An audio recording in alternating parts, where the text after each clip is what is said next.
Hi hello வணக்கம். Welcome to சாஹிஸ் mom channel.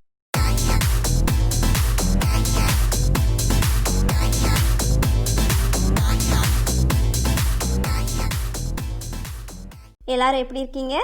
எல்லாரும் நல்லா இருக்கீங்கன்னு நம்புகிறேன். நானும் நல்லாவே இருக்கேங்க. இன்றைக்கும் நான் உங்ககிட்ட ஒரு டிப்ஸோடு வந்திருக்கேன். ஏன் டிப்ஸ்ன்னு சொல்கிறேன்னு பார்க்குறீங்களா? நீங்கள் சினி நியூஸ்ன்னு நினைப்பீங்க.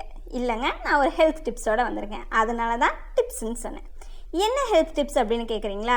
ரொம்ப ஈஸியான விஷயத்துக்கான ஒரு ஹெல்த் டிப்ஸ் தான். தம்ப்நெயிலை பார்த்துட்டு தான் உள்ளே வந்திருப்பீங்க. ஆமாங்க, நம்ம விக்கலுக்கான தீர்வு தான் என்னன்னு சொல்ல வந்திருக்கேன். பார்த்தீங்கன்னா, நம்ம எப்போவுமே விக்கல் வந்ததும் வாட்டர் எடுத்து குடிப்போம். ஒரு 50% பீப்புளுக்கு அது ஒர்க் அவுட் ஆகும்.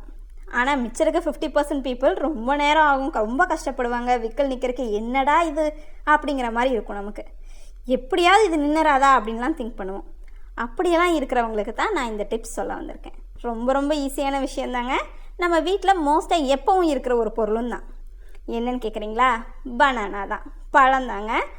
அந்த பழம் இருக்குல்ல, ரொம்ப சின்ன சைஸாக இல்லாமல் பெரிய சைஸ் பழமாக எடுத்துக்கணும். நீங்கள் விக்கலுக்கு பனானா சாப்பிடுன்னு சொன்னதும் என்ன இவ வெறும் பனானா சாப்பிடு அப்படின்னு சொல்கிறான்னு பார்க்குறீங்களா? எந்த டைப்னு சொல்லலை, எதுவுமே சொல்லலையே அப்படின்ட்டு. அப்படிலாம் இல்லைங்க. நீங்கள் எந்த டைப் ஆஃப் பனானா வேணால் சாப்பிட்லாம். ஆனால் சைஸ் மட்டும் சின்னதாக இருக்கிறதா இல்லாமல் ஒரு நார்மல் சைஸ் பனானா எடுத்துக்கோங்க.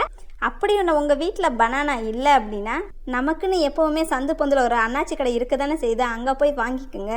விக்கல் எடுத்ததும் நார்மலாக சாப்பிட்ற மாதிரி ரசித்து ருசித்து சாப்பிடாம கொஞ்சம் ஸ்பீடாக சாப்பிட்டீங்க அப்படின்னா, நீங்கள் அந்த பனானா முடியறதுக்குள்ளே உங்கள் விக்கலும் முடிஞ்சிடும். இது அனுபவபூர்வமாக எங்கள் வீட்டில் நாங்கள் எப்போவுமே பண்ணுற ஒரு விஷயம்.